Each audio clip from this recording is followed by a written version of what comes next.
شروع اللہ کے نام سے جو بڑا مہربان نہایت رحم کرنے والا ہے۔ اور تمہارے لیے ممکن ہی نہیں کہ تم عورتوں کے درمیان پورا انصاف کر سکو، چاہے تم اس کے لیے کتنے ہی حریص ہو تو ایسا نہ ہو کہ تم ایک ہی کی طرف پورے کے پورے جھک جاؤ کہ دوسری بیوی کو معلق کر کے چھوڑ دو۔ اور اگر تم اصلاح کر لو اور تقوی کی روش اختیار کرو تو اللہ تعالیٰ بھی غفور اور رحیم ہے۔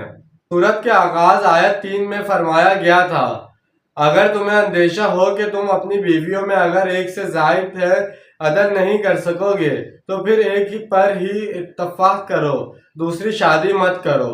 اگر تمہیں کلی طور پر اطمینان ہے، اپنے اوپر اعتماد ہے کہ تم عدل کر سکتے ہو، تب دوسری شادی کر لو، ورنہ نہیں۔ لیکن حقیقت یہ ہے کہ کچھ چیزیں تو گنتی اور ناپ تول کر ہوتی ہیں۔ ان میں تو عدل کرنا ممکن ہے، لیکن جو قلبی میلان ہے یہ تو انسان